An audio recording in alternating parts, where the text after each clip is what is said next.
But we have with us today Dr. Yvonne Seon. I'm going to read her bio from the History Makers website. Born in Washington, D.C. in 19-something, Dr. Yvonne Seon graduated as salutatorian of her class at Paul Laurence High School in Washington, D.C. I want to stop right there. Right. And we'll go piece by piece through this piece because, I mix what I like. We like to talk to our elders as African people are prone to do, right? Like elders have a lot to share with us. So we want to get that wisdom from them. So Dr. Seon, welcome to the show. Welcome. Good morning. And Dr. Seon, the first thing that we want to do is talk to you about Dunbar High School. Yes, Dunbar has been in the news recently. Yes. For a number of reasons. They have just moved into a new building, and it's a beautiful facility. They're still working on developing the student body so that it will be like the old Dunbar, quote unquote, again. But I was in one of the last classes to achieve or to have the benefit of the school in its heyday. Okay. Now, from what I know of Dunbar is like the high school that produces the most black doctors historically. It has produced the most black prominent people.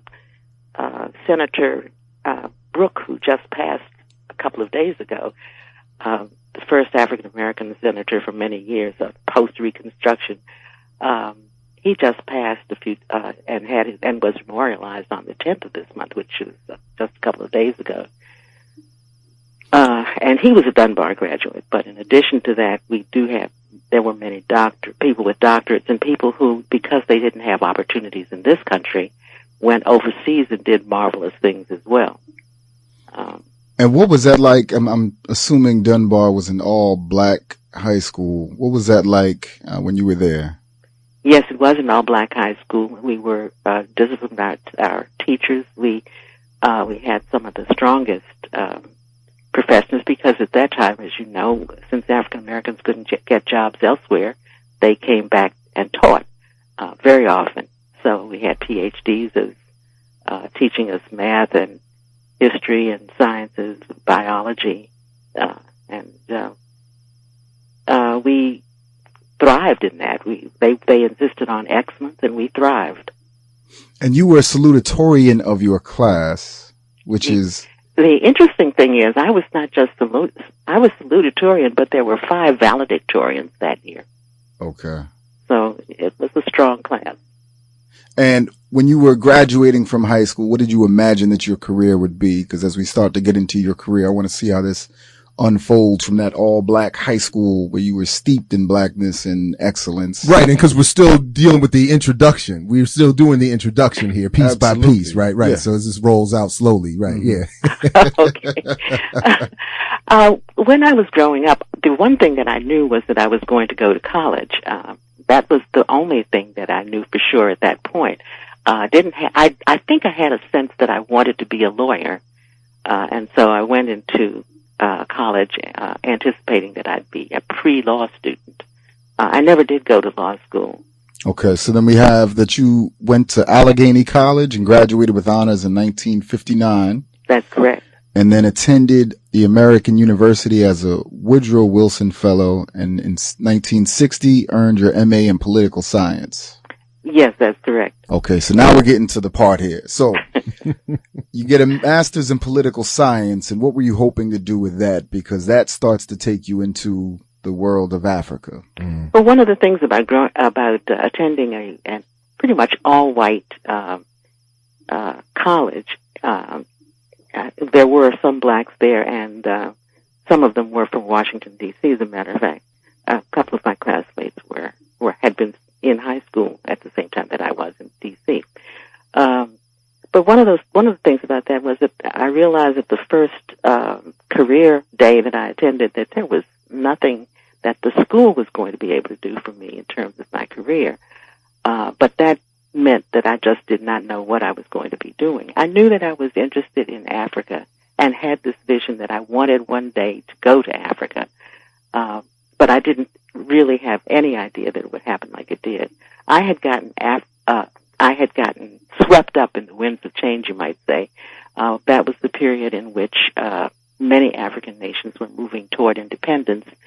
Ghana was the first of those nations to get its independence in 1959, and my family, my activism goes back a long way, but my family was there, and my mother was very active in befriending the new African diplomatic personnel, and and in that process we became members of, there were various friends of groups, friends of Ghana, friends of Nigeria when Nigeria became independent, and we became active in reaching out to those people, and there was an institution at that time called Africa House on 16th and U Streets. There was a house that Africans lived in. It was being sponsored by the African American Institute, which at that time was being headed by or on the board of trustees, and one of the founders was Leo Hansberry, a black historian. Some of you may know of him. Very well known. He was one of the first Africanists in America, and certainly the first one in an African American institution. So he started an African Studies program and pretty much started doing the research for African history in that period. He had been doing it since about the 20s and 30s. Mm-hmm. Anyway, Africa House was something that he envisioned and dreamed of and started. And they would always have programs about Africa, and I attended many of those programs. And for those who are aware of this program, you hear usually, as we did this morning, hear Dr. John Henrik Clarke's voice and part of our normal introduction. And, of course, he was a disciple, as he often acknowledged, of Professor William Leo Hansberry. And once upon a time, a few years ago, in one of our discussions about Clarke and Hansberry, Hansberry's daughter, who is a resident, or was at the time here in D.C., called our show. And unfortunately, we were never able to build that connection. So obviously, if she's listening, we invite her to connect with us again. But yeah, anyway, so it's good to see these sort of circles reconnecting and expanding and encapsulating all of us in some sort of way, you know. So, Dr. Seon, you've left a lot out there initially that I want to go back to. So how are you connected with the Africa House, and were you at all a student of Leo Hansberry, who was, of course, at Howard University and attempting to build the program in African studies at Howard University that we now see under the auspices of the New Jack Scholar crew with Dr. Greg Carr, Dr. Mario Beatty, Dr. Valethia Watkins Beatty, Dr. Josh Myers, and Dr. Woods. So, I mean, the legacy of Hansberry exists at Howard now in many ways, through this new generation of scholars. How were you connected to Hansberry and the Africa House and African American Institute? I had met Dr. Hansberry through some of those receptions and activities that I attended with my mother during that period, just after graduating from, mostly graduating from Allegheny, and during the time when I was a student at the American University. He was responsible for my getting my first job at the Africa House, which was at the Africa House, while I was waiting for the job I haven't mentioned yet, the one in Africa.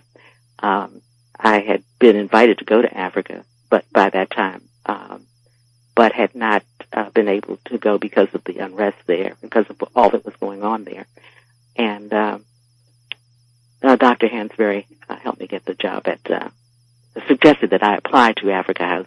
When I came back from Africa, Dr. Hansberry offered me an opportunity to be a research assistant to him. Unfortunately, I never took advantage of that opportunity because it was a volunteer job, and I was in need of employment. So capitalism strikes again. Yes, there you are. If I had known then what I know now, my whole life might have turned out differently. But the job that I was waiting for, I had gone to a reception in, and this was not about Dr.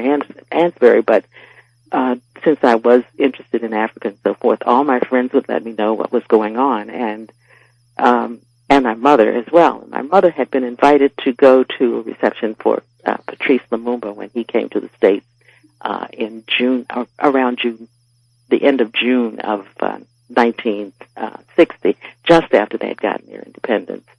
And she had missed the event, had forgotten about the event, and I was called on to go in her place by a friend of hers. They were supposed to have gone together, and a family friend. And so we ended up going to the reception, and that's where it all began. I did not meet Mr. Lumumba that night. I met some of the people in his entourage and was given the opportunity.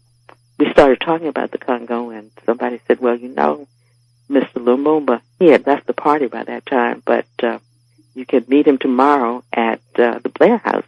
And you know he's looking for people to work in the Congo. And that's how it all began. Wow. So we're talking with Dr. Yvonne Seon, a D.C. native, graduate of Dunbar High School, and we are now at the point going through your history and your biography and when you get to the continent and begin the work on the Inga Dam project. So you were invited to the Congo because Patrice Lumumba, who was newly elected as prime minister before the tumult in the Congo, you were invited in, and then you were brought on for the Inga Dam project. Tell us what that project was about. I do want to make one statement before that. There was a lot between when I got to the Congo and when I met Mr. Lumumba at where was it? At the Blair House the day after the reception for him. He had gone back to the Congo and immediately become embroiled in all that controversy and whatnot. I was very frightened for him by the events and by the role the U.S. was taking in those events. But at some point, the president of the Congo, Kasavubu, came to the UN to talk because of the secession of Katanga. And he sent an emissary to my home that happened to be Roberto Holden, who tell me that he and Lumumba disagreed on many things, but they were in agreement on my employment, and that as soon as the situation calmed down, I would hear from them again. Lumumba was killed on February I think January 16 of 61, and it was March when I did hear from the Congolese government saying that my employment had been confirmed and I'd be working at the Inga Dam project, and this was a telegram from the High Commissioner for the Inga Dam project, and they had reserved a plane ticket in my name already. So then that was the point at which I said, well, Lumumba made a commitment to me and to the Congo in that conversation at the Blair House. And so, despite all of the turmoil and what was going on there, I decided that I had to keep my part of the bargain, and I went to the High Commission for the Inga Dam project. What was that like?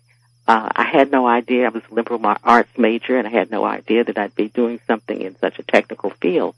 But my experience with the Inga Dam project was fascinating and exciting, and it was a beautiful, beautiful vision. At the time, there was nothing at Inga. Inga was a small area outside of the last port on the Congo River, Matadi, and it's a dam that was going to possibly illuminate all of Africa. It had that potential. Mm-hmm. And just learning about the reason for the dam, the studies that had been done, the plan for the three-phase dam that could electrify potentially all of Africa and part of Europe was absolutely it mind-blowing to me and fascinating. And so did you have a sense of who was funding the dam? Because, there's a really good documentary that shows how the U.S. tried to undermine Kwame Nkrumah's regime through the Volta Dam project. And, you would hear about funders initially investing and then divesting, and that being used to create a disruption in the attitudes of the Ghanaians towards Nkrumah. And so I'm imagining this is the same kind of phenomenon that you're seeing, this whole development industrial complex that we understand now through the Inga Dam really being looked at as a project for financial gain for the developers and the construction sites, and of course all the people that are working in hydrology to build the dam. But then also obviously the energy field itself is then saying we can make a whole lot of money and force the Congo to go into debt off this project. I think you're right, and as I look at what followed by stay in Africa, I can certainly see that it took years and years to get the funding. I know that we were very blessed in that the High Commissioner for Inga was a young man who was not only astute and intelligent, but he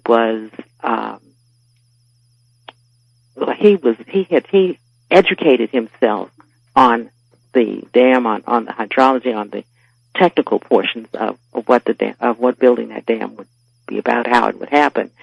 He went initially to Belgium to pick up the folders of the work that had already been done, the studies that had already been done about the site, about the river flow, and about the amount of energy that would be created. And so he had the foundation, and his first idea was to go to the World Bank, and that was the plan. That was the stage we were in when I left Africa. But when I got to Africa, the studies had been done, but the site was part of a rolling countryside. There were people living there. They were going to have to be evacuated so that the dam could be built. We were going to have to find the money to do all the things that had to be done. When I say we, the High Commissioner was going to have to find that money. Again, the World Bank was his first line of defense. That was where he wanted to go.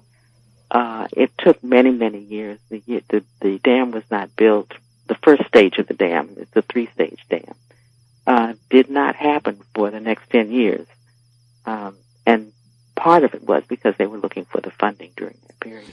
And if I'm looking at it, if I see this correctly now, there's another part of this proposed called the Grand Inga Dam. That's correct. For 2020, 2025 expected opening date. That's supposed to will then be the largest energy generating body ever built. That is correct. So of course my question is always, well, who benefits from that, and what's going to happen to the people themselves, the Congolese, that is, and the communities there. How will they benefit, or to what extent will they not benefit from what is generated, wealth-wise, and resource-wise from that dam? Again, we're talking with Dr. Yvonne Seon here at I Mix What I Like, WPFW 89.3 FM. I'm Jared Ball. Dr. Haight is in here, helping, not only having, arranged this wonderful interview, but, of course, conducting it. Mike Nacella is on the boards, making sure everything sounds as they're supposed to. We are again at I Mix What I Like, and for all your relevant social media, and I Mix What I Like at gmail.com, and I Mix What I Like.org for more information on this show and more. So, Dr. Seon, do you have an idea about who in the new iteration, who benefits? Keep going on. It's interesting that you asked that question. I think that's the $64 million question, or trillion dollar, right? 64 reparations for everything. It goes to King Leopold. Well, one of the things, right? I was checking some years after, about 10 years ago, I guess I would say, and I was looking into this, and one of the things that struck me is that the people still don't have electricity in some parts of the Congo. Right, that's deep, right? Yeah, right. The other thing that struck me at that time was that when the discussions were going on about the Grand Inga Dam construction, I don't think there were any Congolese being involved in that, and that struck me. So, a lot of Europeans were in the conversation. Some other I don't think even many other African countries were involved, but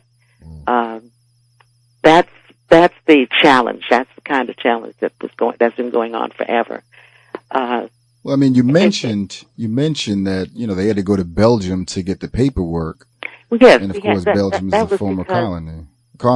Well, they had taken everything out of the offices, all the documents, all the papers, everything out of all the offices. As soon as Lumumba was brought into office, they were like, as soon as independence came, they ran. They left and they took everything. They looted the banks. Exactly. Yeah. Exactly. They looted the documents, the folders, the papers.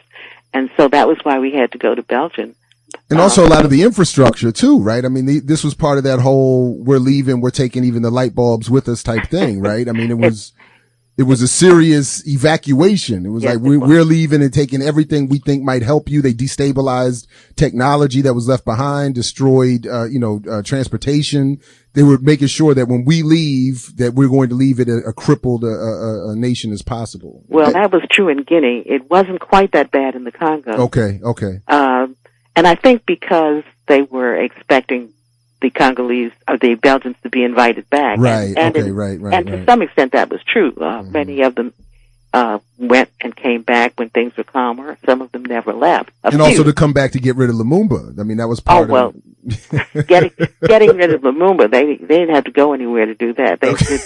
They did that before I got, they had done that by the time I got there, and in a very cruel way. But by that time, the Army had mutinied, and so it was not going to be easy for the Belgians to just get back in.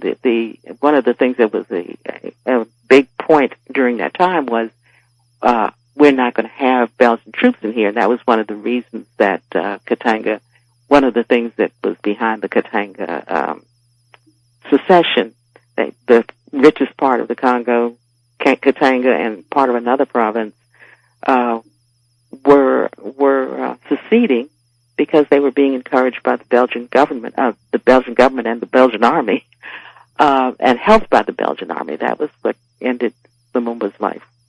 And let's make sure we underscore this point. Tell us why Lumumba was such a threat.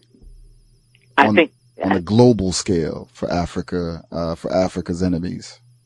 For one reason, that he had achieved independence under very difficult circumstances, number one. He wanted to help the people. He wrote a book called Congo, My Country. That's the English translation title.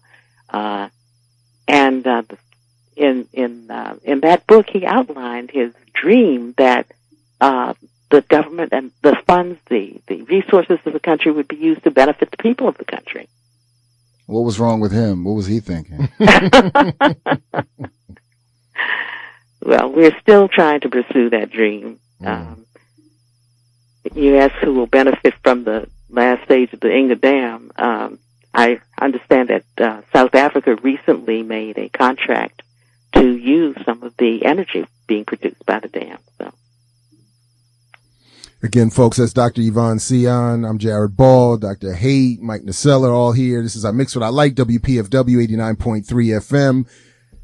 Having as good a time as I think we could imagine, having this conversation with yet another of our, I think, not often enough appreciated enough, scholars, educators, elders, trying to expand some of these conversations and bring some perspectives to the airwaves that don't often get included from people who don't often enough get included in these conversations. So, and there was an event in DC recently. I didn't get the chance to make it, but I was listening to Voices with Vision with Netfa and company talking about the Telema uprising in the Congo and the youth movements that are taking place there now.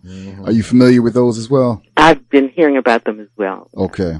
I can't say that I'm familiar with them, but I know that they've been occurring, and I've been really excited to see that the Congolese people are beginning, and especially the youth are beginning to engage in a movement to make things right. Because one of the things that has been happening, you go from one person who's looking for power to another person who's looking for power, and they feel that they have to get it by collaborating with the United States in particular, and Belgium and other countries outside of the Congo, and with people who are not Congolese people. So it's been exciting to see that happening, and I think that it's going to be the basis for wresting control of the Congo away from the neo-colonialist factions or forces.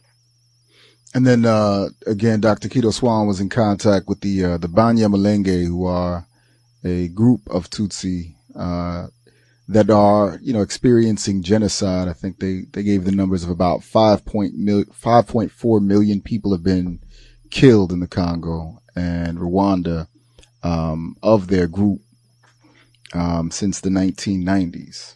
And that is those numbers are horrific. And people get it lost that the genocide stopped at 1994. That this genocide actually is still continuing. Right.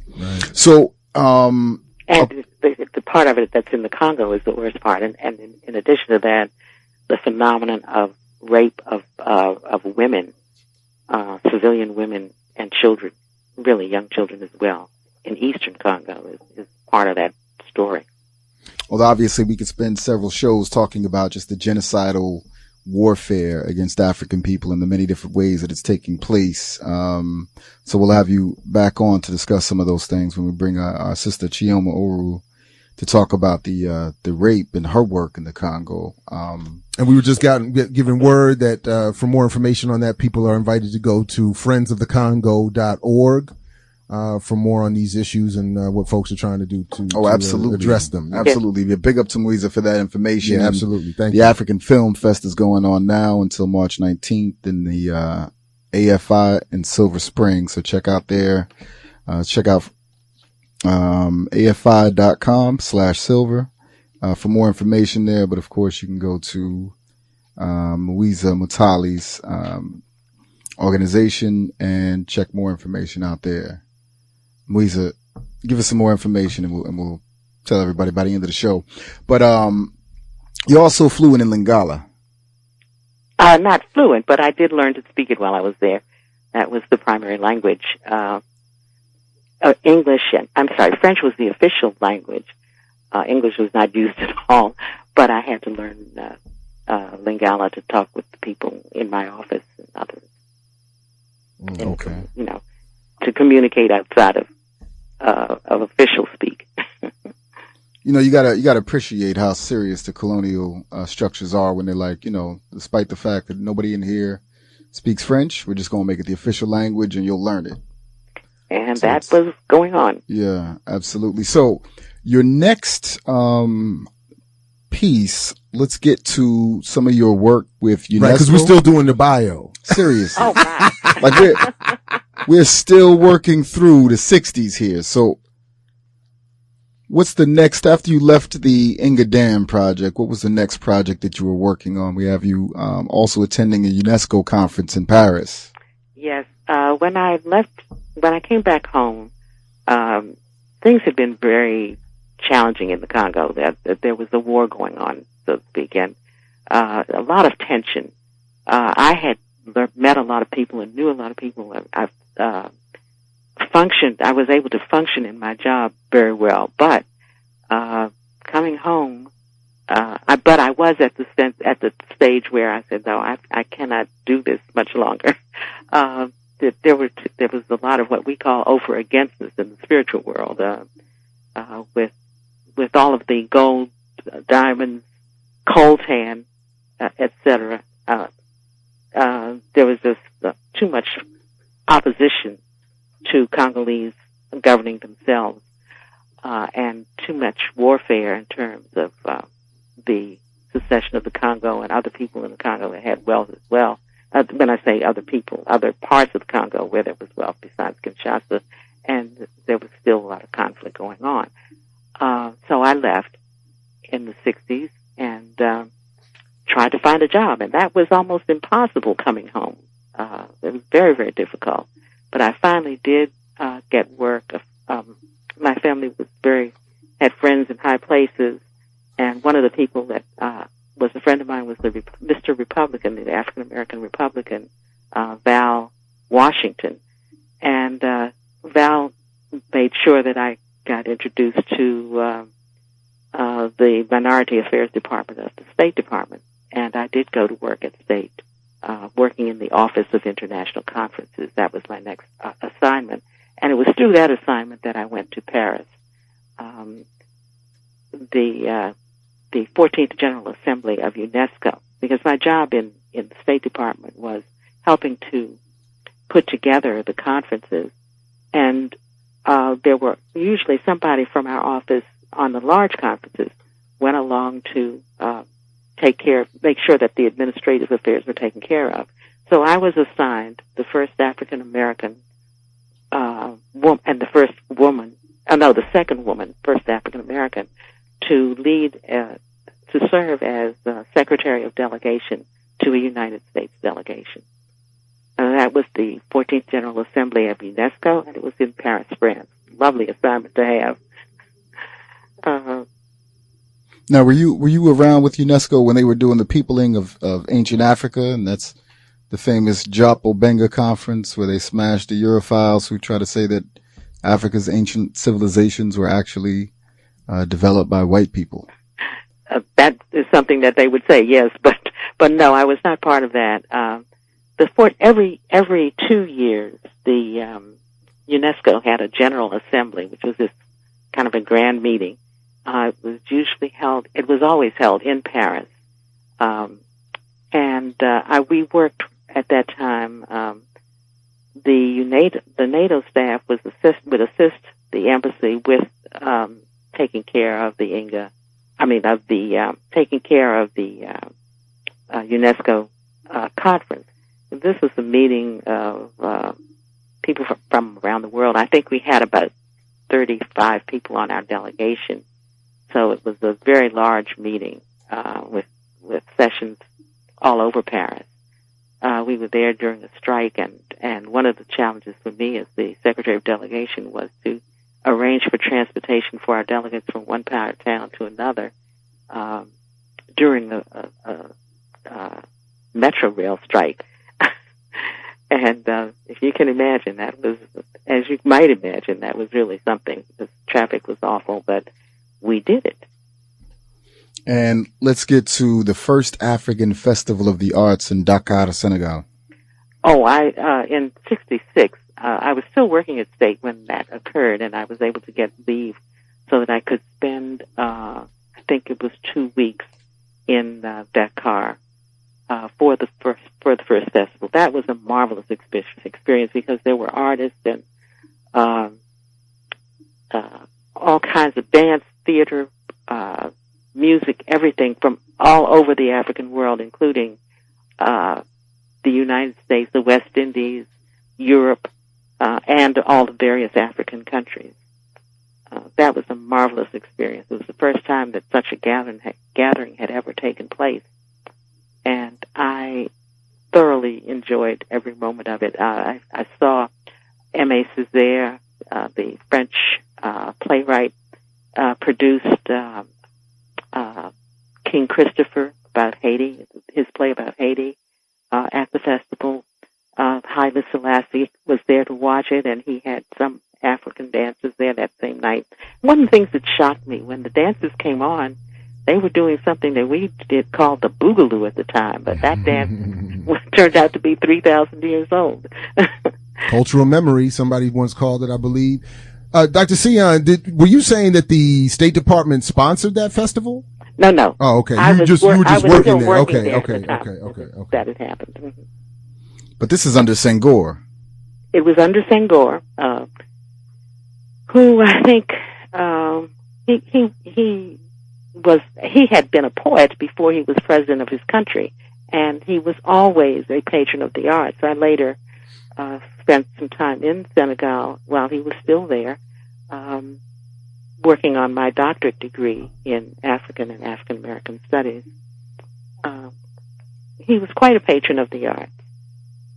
And he was also, I think he may have been the longest, he resigned after about 20 years, so he may be the first African president to resign and sponsor a peaceful turnover of government on the continent. And now, while you were there in Senegal, were you at all familiar with or meet with the immortal ancestor Cheikh Anta Diop? I was familiar with Cheikh Anta Diop, and he was not in town when I was there. He was not around when I was there, but I did go to visit on another occasion when I went back to Senegal I think it was the African Literature Association. That was held. One of their meetings was held. It's an American literary group or group of scholars, and one of their meetings, their first meeting was held in Africa, was in Senegal. And on that occasion, I was able to go to one of the museums that he had founded. Had some interesting experiences there.